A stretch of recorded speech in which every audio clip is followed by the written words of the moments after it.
Gracias por escuchar la transmisión News, Canal Multimedia. News, Canal Multimedia, presenta Societatis, conducido por Elsie Núñez Carpizo y Amparo Apolinar de Jesús, un programa del Seminario de Sociología General y Jurídica.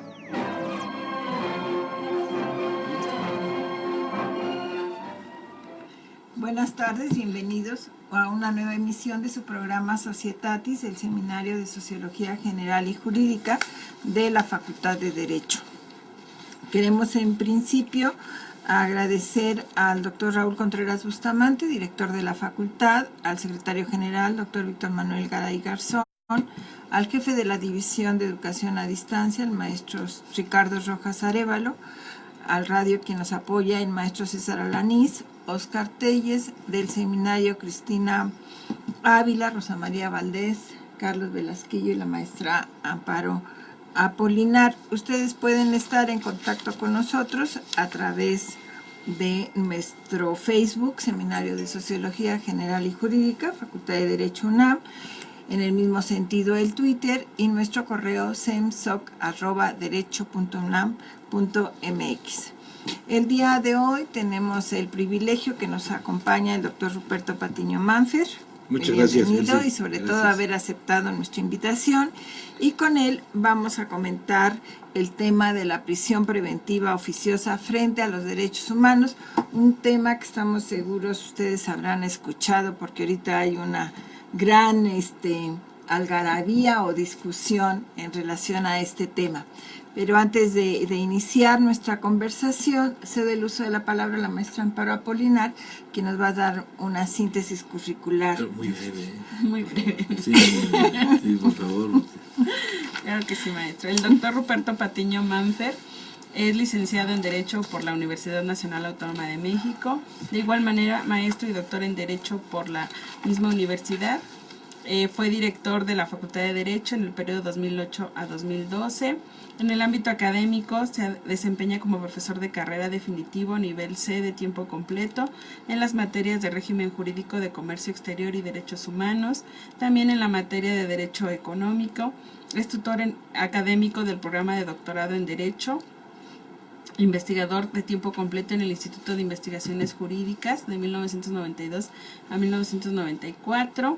Ha sido profesor invitado en diversas universidades, entre ellas la Universidad Iberoamericana, La Salle, Anáhuac, en el Instituto Politécnico, en la Universidad Autónoma de Colima, en la del Estado de Querétaro, y también profesor invitado en varias universidades extranjeras, así como conferencista y panelista en diversos temas vinculados con el comercio internacional, la integración económica y el derecho de la competencia. Y por supuesto es miembro de diversas asociaciones, entre las que destacan el Claustro de Doctores en Derecho de la Facultad de Derecho, de la Asociación Nacional de Doctores en Derecho y del Colegio de Profesores de Derecho de Comercio Exterior.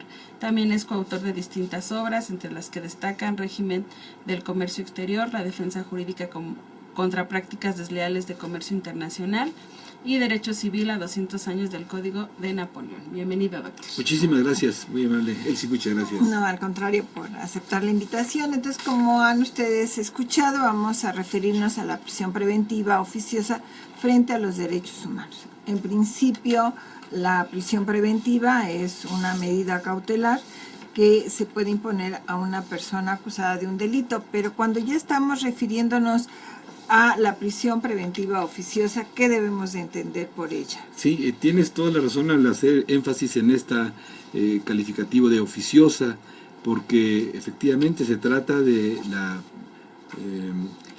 digamos, de dejar a una persona privada de su libertad, una persona que ha sido acusada de una comisión de algún delito, pero está en el momento de iniciar un proceso.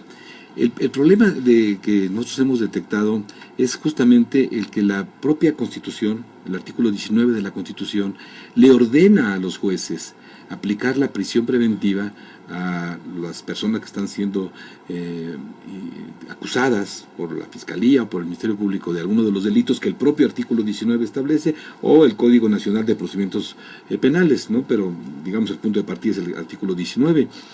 Si uno ve el artículo 19, en este párrafo donde se habla de la prisión preventiva oficiosa, lo que nos dan son nombres de diferentes conductas que se tipifican como delitos muy graves, en realidad. Entonces uno dice, bueno, pues hay una tendencia a decir, sí, son delitos muy graves, estas personas deben estar privadas de su libertad, uno diría casi de por vida.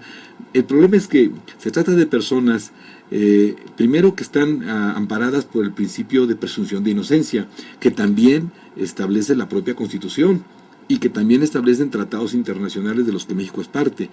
Ahora, la prisión preventiva como una medida cautelar debía estar, y así ha sido siempre, digamos, como una facultad de decisión a cargo de los jueces.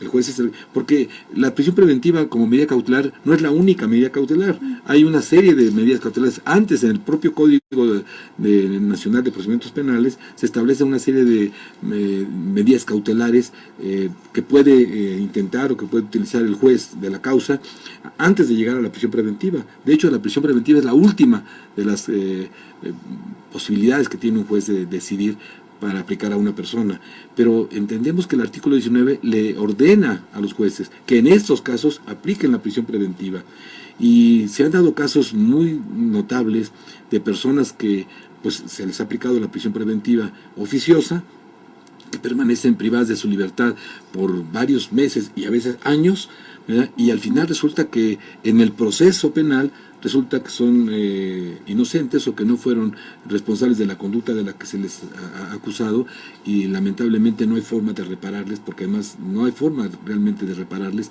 la pérdida de su libertad durante el tiempo que hayan permanecido. Hay casos muy notables, no sé si ustedes recuerden el último caso que se dio de un joven al que acusaron de homicidio, de feminicidio inclusive, una chica, una joven que apareció muerta en un hotel de la Ciudad de México. Los investigadores, al hacer su investigación, únicamente pudieron hablar con el encargado del garage o de donde se estacionan los coches de este hotel, y este señor dijo, pues entró una pareja en una motocicleta, el señor venía con casco, así que no le pude ver la cara, pero pues más o menos la motocicleta tiene estas características. Hacen la investigación los detectives, los investigadores, y encuentran que la mujer pues era modelo o tenía un ambiente artístico, ¿no? Normal. Van a donde ella trabajaba y pues no detectan mayor cosa, salvo que hay una persona que tiene una motocicleta cuyas características se parecían a las que dijo el señor de allá del hotel. Pues detienen a esta persona. Esto sucedió hace muy poco tiempo. Detienen a la persona y lo consignan por homicidio, por feminicidio inclusive, ¿no? Entrevistan al procurador. Yo escuché esa entrevista de la Ciudad de México, y el procurador con gran énfasis dijo, esta persona es culpable, tenemos todos los elementos, ¿no? Y ya está detenida, y a este señor le vamos a aplicar todo el rigor de la ley, porque el delito es muy grave, feminicidio, ¿no? Resulta que este joven al que detienen, esos días en los que se cometió el homicidio, estaba fuera del país, estaba en Colombia, había ido a visitar a una novia en Colombia, había todos los documentos de migración, de la salida de México, de la entrada. Era imposible que estuviera en México porque eran días antes y días después del homicidio, ¿no? Bueno, pues el procurador no tuvo más que, digamos, tragarse la píldora y decir, usted perdone. Pero ¿qué hubiera pasado? En eso yo reflexioné cuando oí eso, dije, ¿qué hubiera pasado si este pobre infeliz hubiera estado en su casa, en su departamento, vivía solo, curándose de una gripa, ¿verdad? O de una enfermedad, y ahí hubiera quedado todo el día pues descansando en su casa para curar? No, pues él estaría en la cárcel, hoy estaría en la cárcel, ¿no? Porque según el procurador tenía. A mí me parece que la prisión preventiva debe ser verdaderamente extraordinaria, excepcional, ¿no? En casos sumamente justificados, pero con una serie de elementos que hagan pensar que es mejor para la sociedad que esta persona esté recluida, porque puede continuar causando daño, pero no de esa manera como la Constitución lo establece, ¿no? El juez deberá aplicar prisión preventiva oficiosa en estos casos, punto. No importa si el juez considera deber a la persona de ver a la persona y decir, no, pues esta persona no representa un peligro para la sociedad, ¿no? Puedo tomar otro tipo de medidas, ¿no? A lo mejor reclusión en su propio hogar, a lo mejor prohibir salir del país o de la ciudad, qué sé yo, hay una serie de medidas que se pueden tomar y no llegar a lo más grave, que es perder tu libertad por un delito que no cometiste, ¿no? Entonces ese es el tema. Y que además, de alguna manera, podemos considerar que sería una pena adelantada. Desde luego, no, es absolutamente, es una pena que después nadie te repara. Por más que hubiese después, quizá, porque además en México pasa una cosa muy curiosa, después de este daño que te causó, tengo por ahí un artículo, y lo puedo ver, que es un caso paradigmático, una persona que tiene 16 años preso sin sentencia. 16 años presos sin sentencia, lo puse en un artículo que escribí, y no puede ser eso, ¿no? Entonces, ¿cómo le reparas, no? Por más que después dijeran, bueno, a ver, denle una cantidad de dinero, no, ninguna cantidad de dinero me repara 16 años de mi vida, ¿verdad? Por un delito que no cometí, es increíble, ¿no? Y yo creo que aquí el tema central es esta contradicción que se da entre los acuerdos o los tratados que México ha suscrito y que son muy claros, ¿no? En este caso estamos hablando de la Convención Americana sobre Derechos Humanos, que claramente establece un principio que ya recogió nuestra Constitución, porque también lo recogió la Constitución, el principio de presunción de inocencia. Entonces lo tienes en la Constitución y en el tratado. Y si aplicas el artículo 1 de la Constitución, para que no digamos que es una violación de la Constitución, pues el artículo 1 ordena que en caso de contradicción entre dos normas jurídicas, se aplique la norma que más favorece a la persona. Entonces, si tú tienes por un lado el artículo 19 que ordena la prisión preventiva oficiosa, y por otro lado tienes la presunción de inocencia en dos textos del mismo nivel jurídico, que es el tratado y en la Constitución, pues el juez responsable tendría que hacer control de convencionalidad y decir, no aplico la prisión preventiva, porque este señor tiene presunción de inocencia, y a mi juicio, pero me pregunto, ¿qué le pasaría a ese juez que, violando el precepto del artículo 19, optara por aplicar, bajo el principio de pro persona, no aplicar la prisión preventiva oficiosa? Esa es como la interrogante, porque como quiera hay un mandato en la Constitución, está en el artículo 19, ¿no? No dice el juez podrá, o a su juicio, o bajo su responsabilidad, dice, el juez deberá aplicar la prisión preventiva oficiosa en estos casos. Y claro, cuando ves los delitos, ves feminicidio, ves violación, dices, qué barbaridad, qué delitos tan graves. Pero no estamos hablando de los delitos, estamos hablando de la persona que está supuestamente inculpada. Todavía no sabemos si realmente es o no. Y suceden tantas equivocaciones en nuestro sistema, son tan frecuentes que uno dice, caray, por eso la pena de muerte tuvo que ser erradicada en nuestro sistema, ante la situación de que era muy probable que una equivocación te llevara a la pena de muerte y después dijeron, ¿cómo le reparamos? Pues ya está muerto, ¿no? No, claro que esto lleva muchas reflexiones, porque y no vamos a entrar porque nos saldríamos de nuestro tema, pero a mí a la mente me vino enseguida la corrupción. Claro. O sea, que esto implicaría... Ese elemento es fundamental, claro. Sí, ¿no? Entonces, en el caso que nos señalabas, ¿no? Es decir, sale el procurador con certeza a decir todo esto, y afortunadamente, como bien nos comentabas, esta persona tenía como comprobar que no estaba, y si no, pues ahí además... Estaría preso, hoy estaría preso. Les encanta decir, ¿no? Todo el peso de la ley, ¿verdad? Porque parece... nosotros encontramos también otro caso de un joven, bueno, que ya no ha de ser joven, que se llama Daniel García Rodríguez, que se considera el preso político más antiguo, no del país, sino de América Latina. Fíjate nada más. Hay que señalar que en el 2017, el Grupo de Detenciones Arbitrarias de las Naciones Unidas recomendó su liberación inmediata y reparación del daño. Eso fue en 2017 y el hombre sigue todavía en prisión. El caso inicia el 25 de febrero de 2002, cuando García Rodríguez tenía 37 años, trabajaba en el gobierno municipal de Tlalnepantla y fue interceptado por hombres vestidos de civil que, tras engaños y presiones, lo inculparon del homicidio de la regidora María de los Ángeles Tamés Pérez, del municipio de Atizapán de Zaragoza. Y lleva 17 años, como decíamos, está considerado el más antiguo, que las Naciones Unidas han intervenido, y sin embargo, pues ahí sigue, 17 años después, no tiene sentencia, ¿no?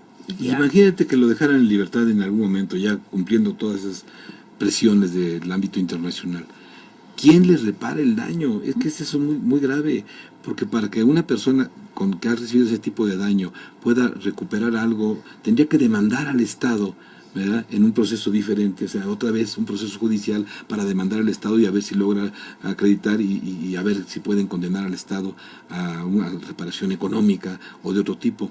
Y aquí yo me voy a la reflexión de las sentencias que dicta la Corte Interamericana de Derechos Humanos. Ustedes seguramente las conocen, pero en cualquier sentencia que ustedes vean contra el Estado mexicano o contra cualquiera de los estados, que son las mismas, ¿no?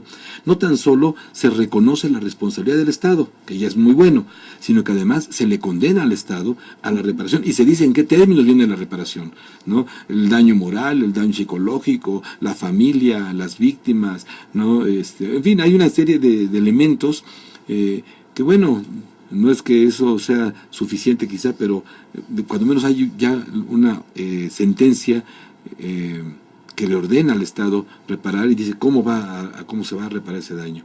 En México las sentencias, por ejemplo, cuando tú consigues un amparo, este es un caso que a mí también me llama mucho la atención, cuando un juez de distrito te dicta una sentencia de amparo y te dice, se le concede el amparo y protección de la justicia federal, lo que está diciendo el juez atrás de eso, entre líneas, es esta autoridad violó derechos fundamentales, es lo que está diciendo, por eso está dando el amparo, porque acreditaste que violaron en tu perjuicio derechos fundamentales, ¿no? Y si hay una violación de derechos fundamentales, tendría que haber una responsabilidad contra la autoridad. Como no hay responsabilidad, por eso todos los días vemos sentencias de amparo, concediendo el amparo, y hasta ahí quedaron. Pues sí, le concedieron el amparo y, bueno, pues ya cuando menos me concedieron el amparo, ¿no? Pero no, hay mucho más que eso, porque si me concedieron el amparo, lo que está diciendo el juez es, te violaron derechos fundamentales. ¿Cuál va a ser mi respuesta, no? Porque... ¿Qué responsabilidad tiene esa autoridad? Por eso las autoridades violan constantemente derechos fundamentales sin ninguna responsabilidad. Total, si el quejoso se va al juicio de amparo y le conceden el amparo, bueno, pues ya ni modo, ya le concedieron el amparo, ni modo, ya no lo sigan fastidiando. Óyeme. Bueno, vamos a una pausa y regresamos con ustedes en 2 minutos. Regresamos con Societatis, conducido por Elsie Núñez Carpizo y Amparo Apolinar de Jesús, un programa del Seminario de Sociología General y Jurídica. Soy Raúl Contreras Bustamante, director de la Facultad de Derecho. No te despegues, estás escuchando Hughes Canal Multimedia.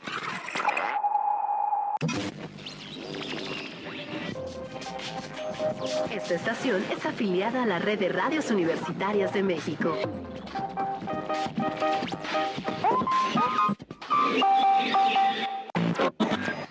Ricardo Rivera Ortega, rector de la Universidad de Salamanca y catedrático de Derecho Administrativo, invita a todos los juristas y aspirantes a hacerlo a escuchar con atención Radio Hughes, una admirable experiencia de la Universidad Nacional Autónoma de México y de su Facultad de Derecho, que es la primera de América Latina.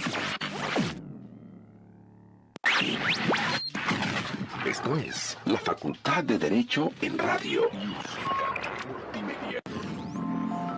Las voces expertas del Seminario de Derecho Romano se escuchan todos los jueves del mundo a las 11 de la mañana con la doctora Consuelo Sirvent en su emisión radiofónica Toctus Legum. Jueves, 11 a.m. A través de Hughes Canal Multimedia. El Seminario de Derecho Civil de la Facultad de Derecho de la Universidad Nacional Autónoma de México los invitan a escuchar Tópicos de Derecho Civil. Un programa de fondo con temas de derecho civil y derecho familiar. Todos los jueves de 13 a 14 horas a través de Hughes Canal Multimedia. Conozca todos los programas en la plataforma de educación a distancia. Continuamos con Societatis, conducido por Elsie Núñez Carpizo y Amparo Apolinar de Jesús, un programa del Seminario de Sociología General y Jurídica.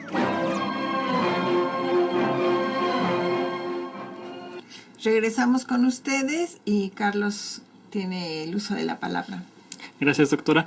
Mandamos saludos a Carla Cruz, a Alfredo Bonilla, al maestro Alejandro Avendaño, quien comenta que es un excelente tema, que la prisión preventiva oficiosa debería desaparecer ya que transgrede las bases estructurales del debido proceso, presunción de inocencia y defensa adecuada. Asimismo tenemos un comentario de Alejandra Olvera, quien dice: la limitada capacitación que se da a las autoridades competentes, su pereza y la corrupción han suscitado muchas violaciones de los derechos humanos. Mandamos también saludos a Cristina Ávila, Arturo Bravo, quien menciona: excelente programa, saludos maestros. Y Madi Venegas, quien nos dice: sin duda es un tema de gran relevancia. Gracias por tener tantos temas tan interesantes cada semana. Pues muchas gracias, Nadia, a todos los que nos hacen el favor de escucharnos y vernos. Y estamos a la expectativa de las recomendaciones de esta semana. Gracias, doctora. Bueno, pues a propósito del tema, vamos a presentar algunas películas que nos hacen reflexionar precisamente sobre el papel de la prisión preventiva en nuestro sistema.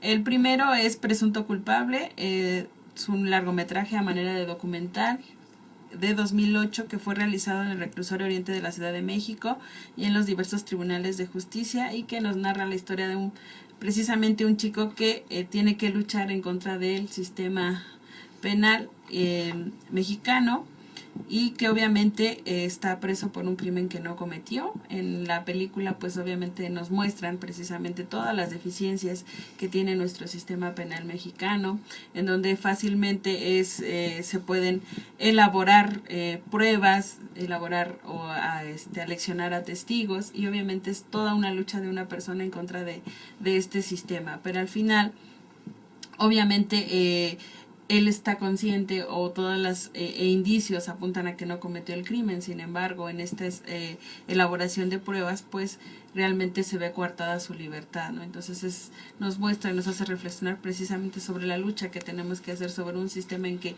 en principio debemos de confiar, pero que al final pues es en quien, o la institución en que menos confiamos, ¿no?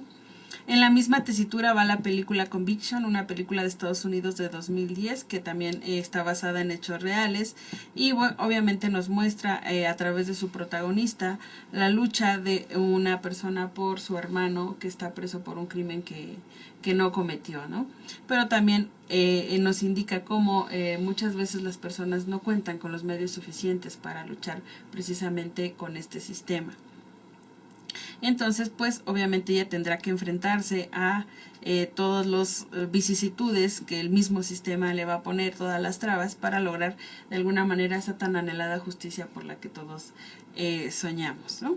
En el mismo sentido va la película Cadena Perpetua, una película de Estados Unidos de 1994, en la que igualmente, como las otras dos anteriores, el protagonista está preso por un crimen que no cometió. Ay, qué raro. Qué barbaridad. Pero esta película nos hace reflexionar precisamente lo duro que son las cárceles, ¿no?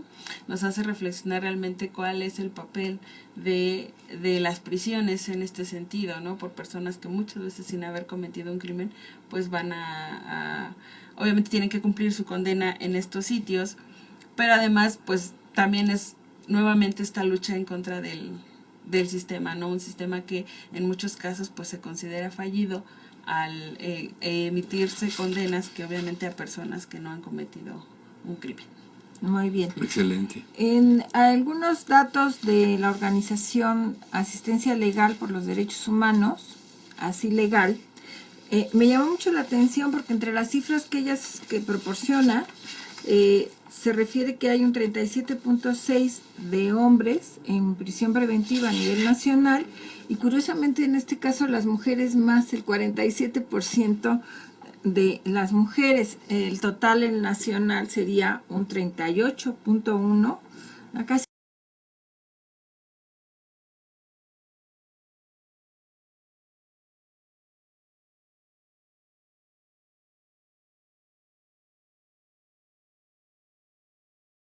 otras cifras de esta asociación. Pero volviendo a nuestro tema, que ya nos has presentado, la prisión preventiva y ese problema que hay luego con la Constitución, ¿qué entenderíamos en relación a nuestro tema, el control constitucional? Claro, desde luego, pues es un aspecto fundamental para nosotros los abogados y para todo el mundo. Y quizá valdría la pena que recordáramos este concepto que la Suprema Corte de Justicia ha impulsado a partir del 2011, 10 de junio del 2011, que se reforma la Constitución, artículo primero, y que la Corte, en una célebre tesis de jurisprudencia, se crea este concepto de bloque de constitucionalidad, dándole a los tratados, a los acuerdos internacionales vinculados con derechos humanos, el mismo nivel jerárquico que a las propias normas fundamentales. De tal manera que a partir de esta asimilación, que yo creo que siempre los tratados, los acuerdos internacionales tuvieron una jerarquía muy importante, está el 133, pero digamos, siempre se hablaba de la norma fundamental, la Constitución, y por abajo de la norma fundamental, pues las leyes y los tratados. Después esto cambió, ya la Corte reconoció que seguía siendo la norma fundamental, en aquella célebre también sentencia de un asunto laboral en los años 90, ¿no? Cuando, bueno, entonces, para que el Estado mexicano no incurra en una responsabilidad internacional, pues entonces debe darse prioridad al tratado sobre la ley federal, pero siempre la Constitución por encima. Bueno, esta es la tercera generación de estas interpretaciones de la Corte, en donde ahora la Corte dice, no, ahora los tratados son al mismo nivel, los tratados sobre derechos humanos, al mismo nivel que las normas constitucionales. Y entonces, esto nos lleva a este concepto de control de la constitucionalidad, que siempre lo conocíamos nosotros a través de los mecanismos normales, ordinarios de nuestra legislación, el juicio de amparo, como es el medio de control constitucional, pero no conocíamos o no lo teníamos claro el control de la convencionalidad, ¿no? Que es, dado que los tratados son convenciones, están al mismo nivel de la Constitución, son normas fundamentales, pues la violación de cualquiera de las normas contenidas en un tratado tiene que ser también analizada por un juez que determine que hay una violación a un precepto fundamental, como lo sería en el caso de la Constitución. Este bloque de constitucionalidad a mí me pareció muy importante, porque efectivamente le da a los tratados esa jerarquía que yo creo que siempre tuvieron, pero que no se les había reconocido de esa manera. Ahora, en el artículo primero, a partir de esta reforma de 2011, se incluye lo que platicamos hace un momento, el principio pro persona, y entonces eso te lleva al analizar varios temas en donde la Constitución entra en conflicto con los acuerdos, y este es el gran tema de cómo deben resolverse. El artículo 16 constitucional sigue hablándonos en alguno de esos párrafos del arraigo, que esto es todavía peor que la prisión preventiva, ¿no? Porque es de privarte de tu libertad, claro, aquí sí por poco tiempo, hasta 80 días, que es mucho para cualquier persona, pero, ¿verdad? Para ver si te acusamos de algo. Es que es increíble eso, ¿no? Ahí ya olvídate del principio de presunción de inocencia, oye, pero es que Nada. Como soy prieto y chaparro, pues por eso me agarraste, porque soy prieto y chaparro y ya te pareció que yo puedo ser un delincuente. Y claro, y las autoridades judiciales, las policíacas, en fin, se defienden diciendo que pues solamente lo hacen en casos extraordinarios, especiales. En ningún caso podría ser justificado el arraigo.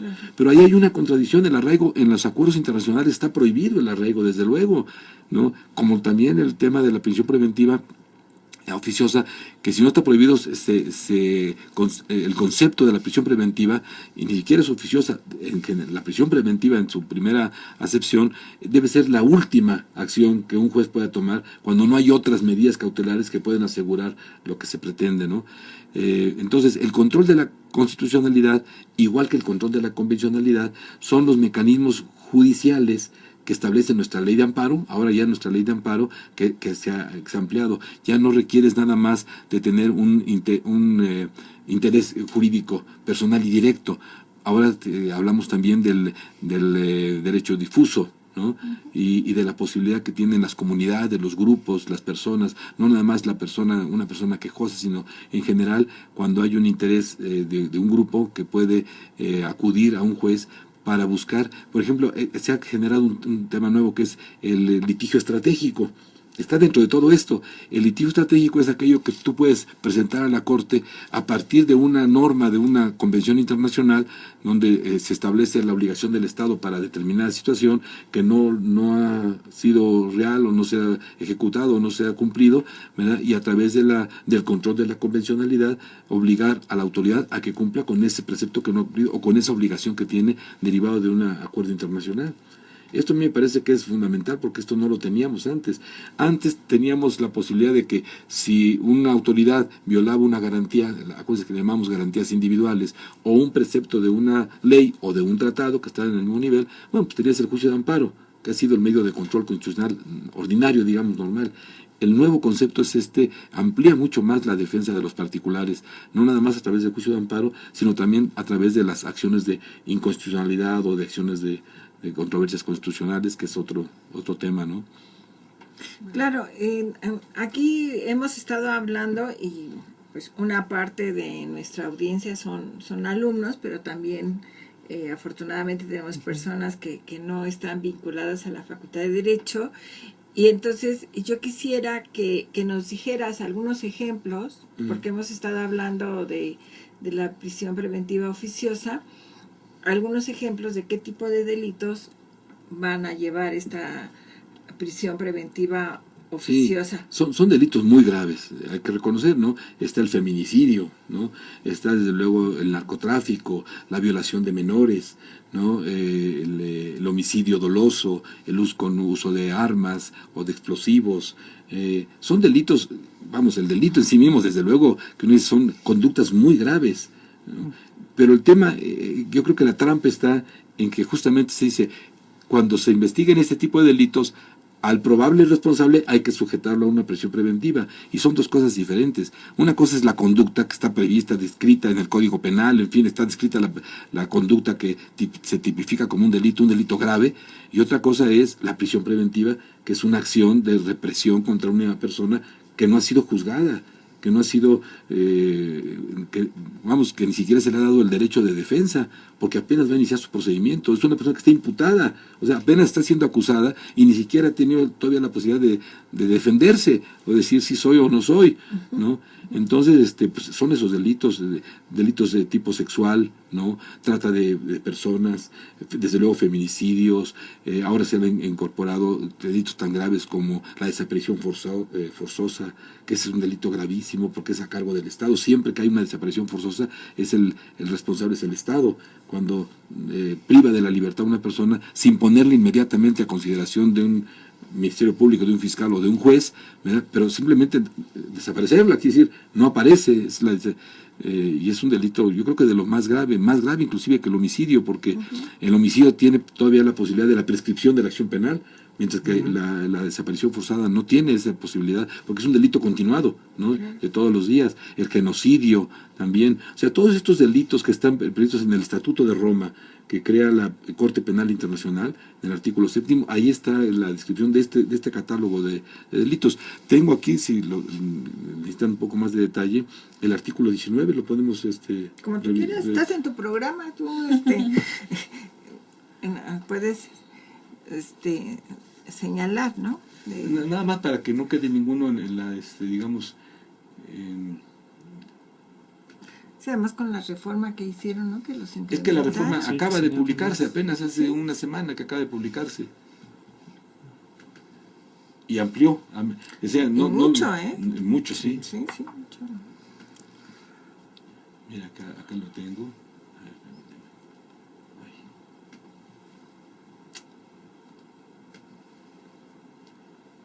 Es que esta computadora ya está muy viejita.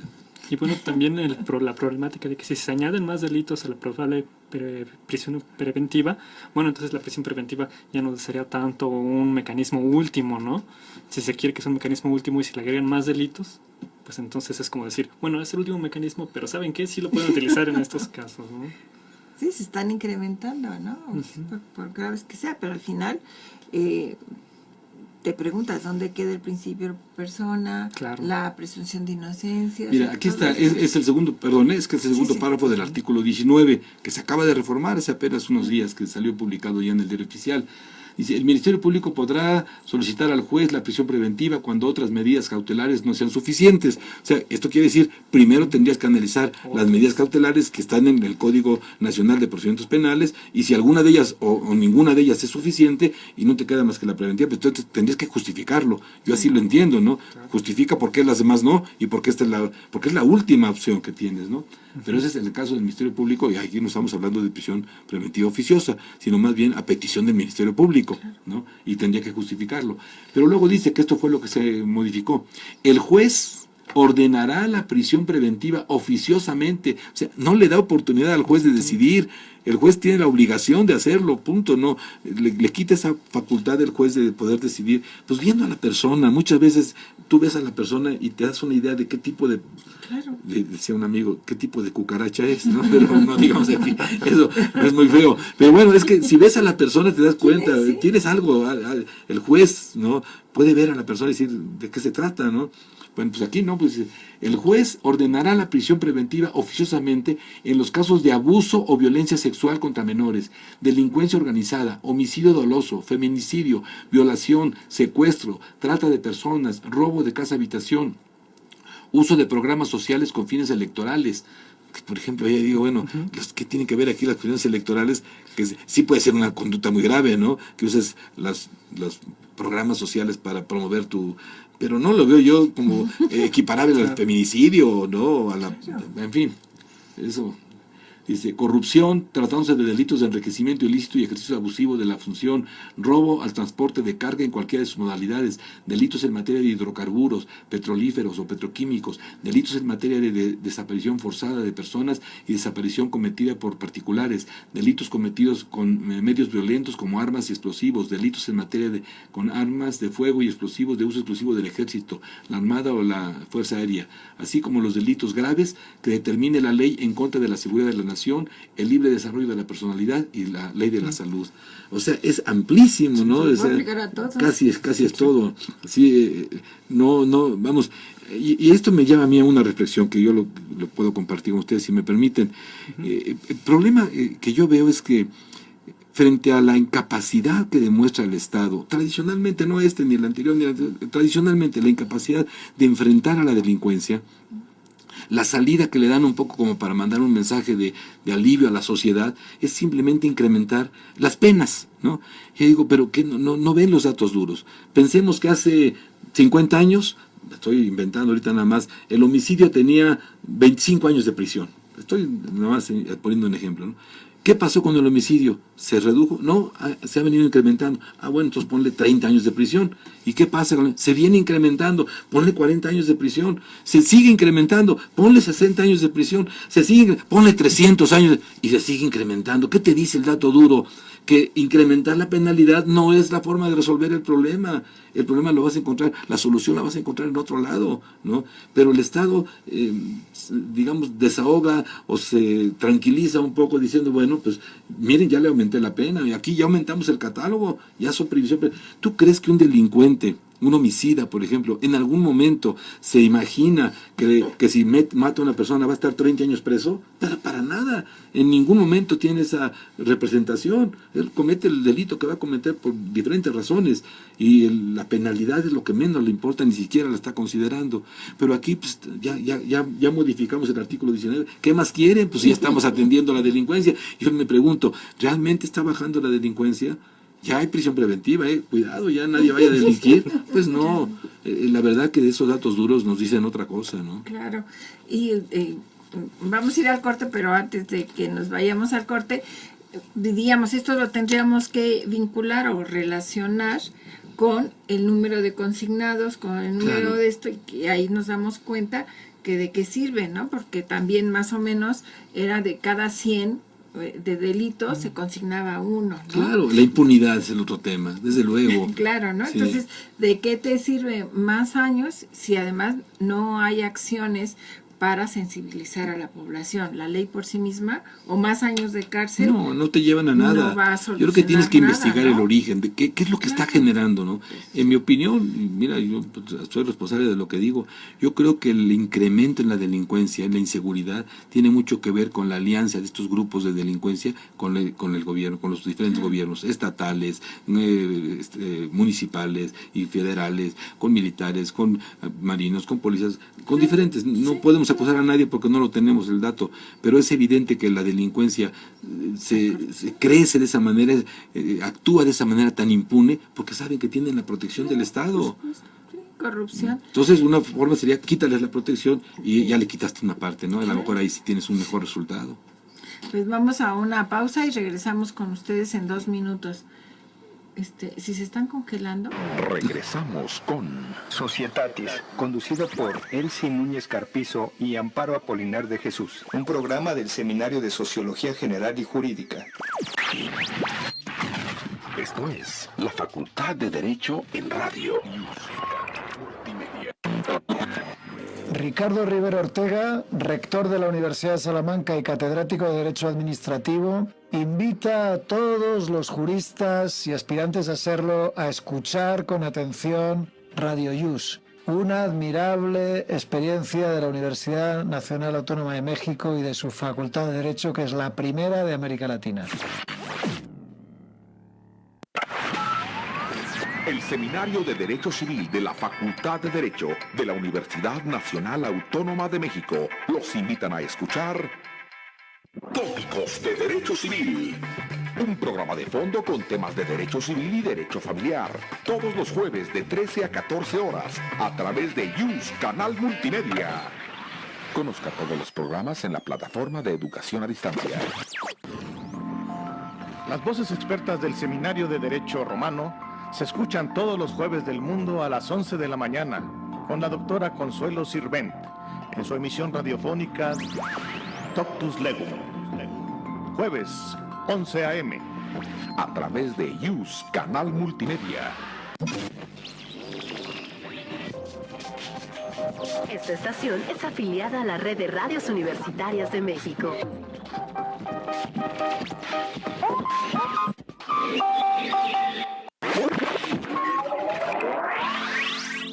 Soy Raúl Contreras Bustamante, director de la Facultad de Derecho. No te despegues, estás escuchando Yus Canal Multimedia.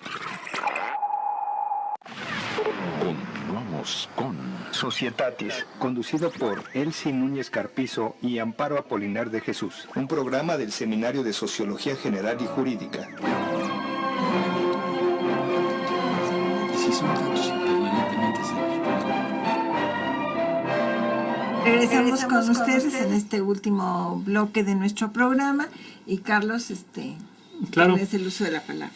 Mandamos saludos a Yafet Ortiz, a Brian Gutiérrez, Diana Iniestra, quien dice: doctora Elsie y Carlos, no me canso de ver lo exitosos que son juntos, agradezco que nos informen con temas tan interesantes.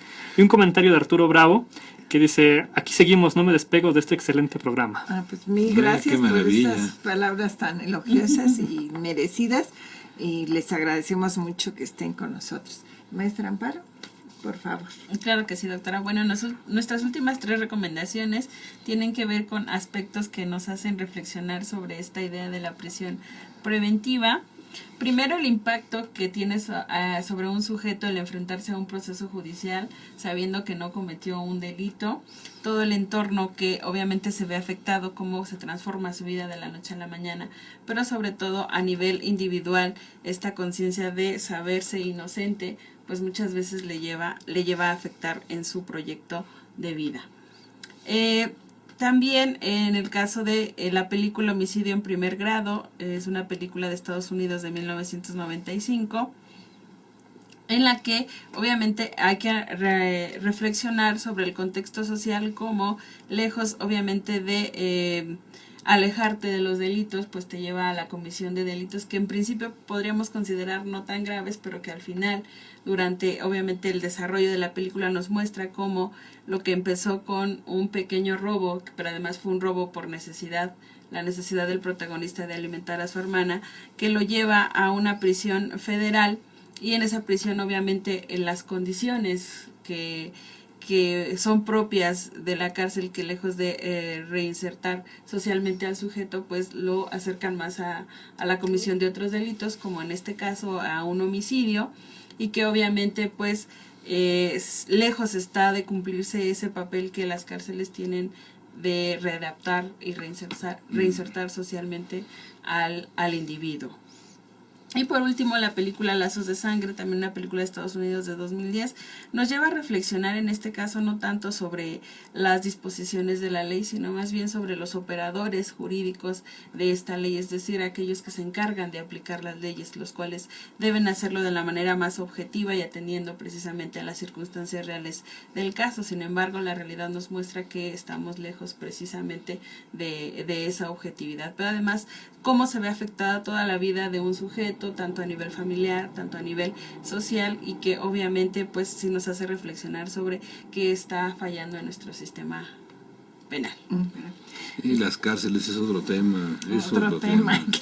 No, dando otros datos de lo que decíamos por estados de la República, Tlaxcala tiene personas en prisión preventiva, un 23.3%, Nayarit un 25%, Morelos 38.9%, Baja California Sur, Jalisco y Quintana Roo más del 50%, y el triste primer lugar lo tiene Durango con un 70% de personas en prisión preventiva.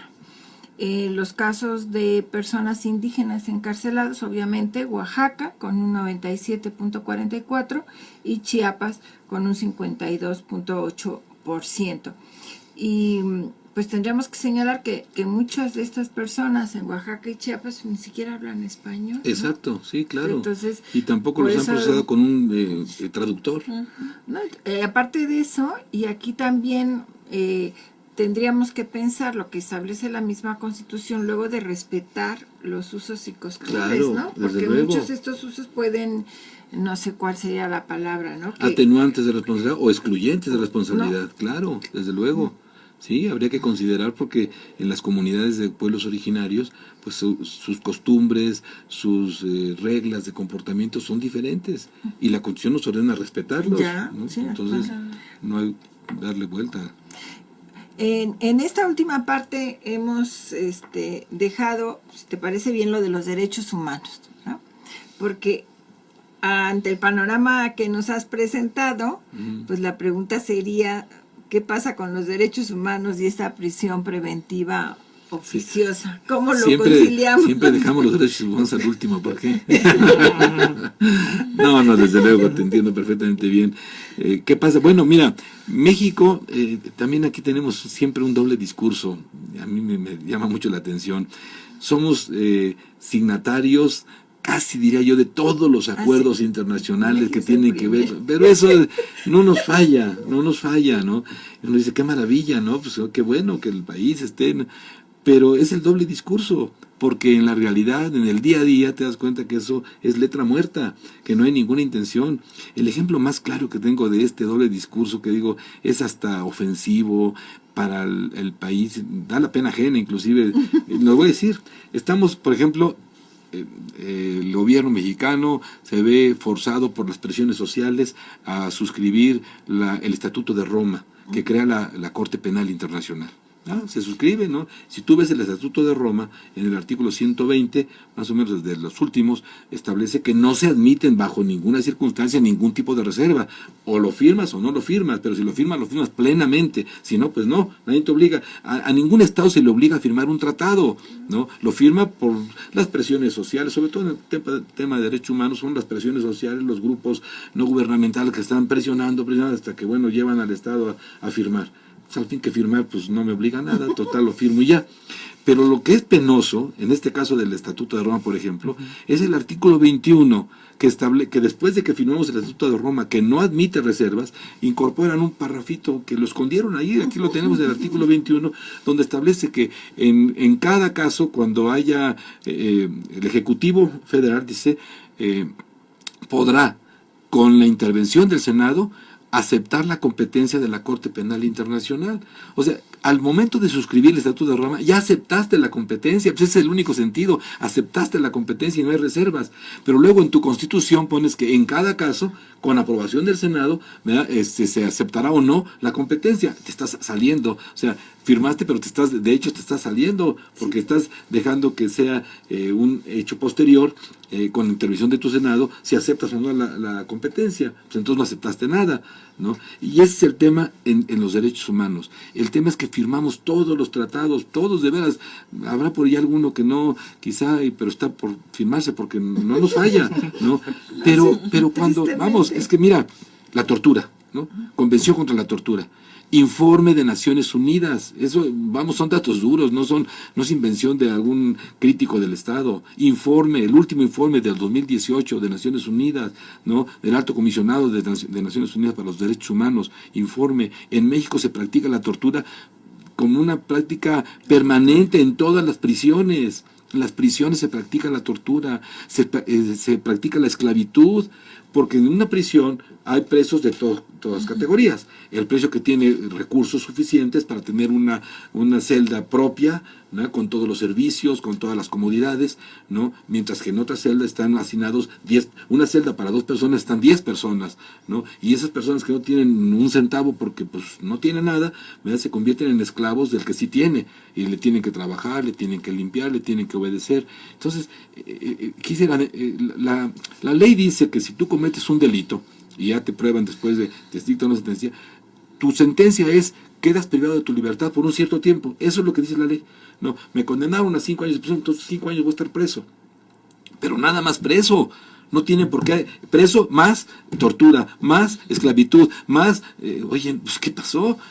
Son penas sobre penas, son penas infamantes, prohibidas por la propia Constitución, ¿no? Sin embargo, ahí está. Entonces, este doble discurso que tenemos en materia de derechos humanos es muy lamentable, porque al exterior damos la impresión de que, bueno, pues México es un país que está comprometido con la defensa de los derechos humanos, pero veamos los casos, por ejemplo, que se han presentado contra el Estado mexicano en la Corte Interamericana. No en la Corte, en la Comisión, antes. Recordemos que la Comisión es la instancia de la Convención Americana, ¿no? de las naciones, de los Estados americanos, pues, ¿no? De la OEA, pues, la instancia que investiga, ¿no? La comisión es como el investigador, como si fuera el fiscal, investiga frente a una queja. Y la investigación son muy detalladas, hay audiencias, hay testigos, se recibe una parte, otra parte, y arman una carpeta. El Estado tendría que buscar la manera, el Estado mexicano, de una vez que se armó una carpeta en donde aparece claramente que hay una responsabilidad del Estado, pues parar el asunto ahí, tratar de resolverlo. Pues no, siempre el Estado le apuesta que pues, a lo mejor ante la Corte algo podemos hacer y nos la libramos. Y entonces permiten que el asunto se vaya a la Corte. Entonces la comisión, que es la que presenta la demanda, no las víctimas, la comisión representa a las víctimas, presenta la demanda ante la Corte y en todos los casos nos han condenado, en todos los casos. Y cuando tú ves la defensa de los representantes de la Procuraduría o de Relaciones Exteriores o de Gobernación, da la pena ajena. De veras, ¿no? Mira, en el caso de Radilla Pacheco, recuerdo también cómo el Estado, así, híjole, el abogado del Estado, ya no me acuerdo su nombre, pero dijo, este asunto yo me lo como solo y lo voy a ganar, porque Radilla Pacheco sucedió en los años 70, en la década de los 70, y nosotros adherimos a la convención a la convención en los 80. Entonces, su primer alegato del abogado mexicano fue, la Corte es incompetente porque este asunto, el delito, se cometió en 70 y México no era signatario, por lo tanto la convención la Corte solamente puede tratar asuntos posteriores a que México aceptó la competencia, ¿no? Y bueno, la respuesta de la Corte fue contundente. Señor, estamos hablando de delitos de trato sucesivo, desaparición forzada. Ahí no hay prescripción. Cada día que el señor no aparezca, el delito está actualizado. Por lo tanto, hoy que estamos viendo el asunto, el delito está presente. Por lo tanto, la Corte sí es competente. Y por lo tanto, condenan al Estado mexicano. Bueno, pues de ahí viene la reforma a todo el capítulo primero, el principio por persona, la convencionalidad. Todo este paquete del que estamos hablando viene del asunto Radilla Pacheco, ¿no? Y están las muertas de Juárez, y están el campo algodonero, en fin, están todos estos temas y en todos hemos perdido. Sí. Y las sentencias son contundentes, no nada más se reconoce la responsabilidad del Estado, ¿no? Y de veras da pena cuando uno ve que el Estado pretende defenderse lo indefendible, ¿no? Porque si ya pasaste por la instancia para empezar, para llegar a la comisión, Interamericana de Derechos Humanos, tuvieron que haber pasado todas las instancias domésticas. Eso quiere decir que ninguna instancia nacional fue capaz de resolver el asunto. Ya pasaron 10 años del asunto y apenas va llegando a la comisión. Y la comisión hace su propia investigación, arma su carpeta y resulta que efectivamente hay una responsabilidad del Estado. Bueno, ahí el Estado tendría rápidamente, porque yo estoy de acuerdo. Oye, yo soy el gobernante de esta época, pero este asunto fueron 3 sexenios antes que yo. Pues no importa, pero tú eres el Estado, resuélvelo, pero ya, ahorita, ¿no? Y no esperar a que recibas una condena como las que hemos recibido, ¿no? Y eso, entonces ese doble discurso de nos interesan mucho los derechos humanos, pero obedézcase, pero no se cumpla. Exactamente. Pues mi querido Ruperto, con tristeza tenemos que dejar encantado, es un charla. honor que me hayas invitado a tu programa, de veras. Al contrario, mil Muchas gracias. Y los esperamos a ustedes, con el favor de su asistencia a esta reunión, el próximo martes en otro programa de Societatis. Gracias. Media presentó Societatis, conducido por Elsie Núñez Carpizo y Amparo Apolinar de Jesús, un programa del Seminario de Sociología General y Jurídica.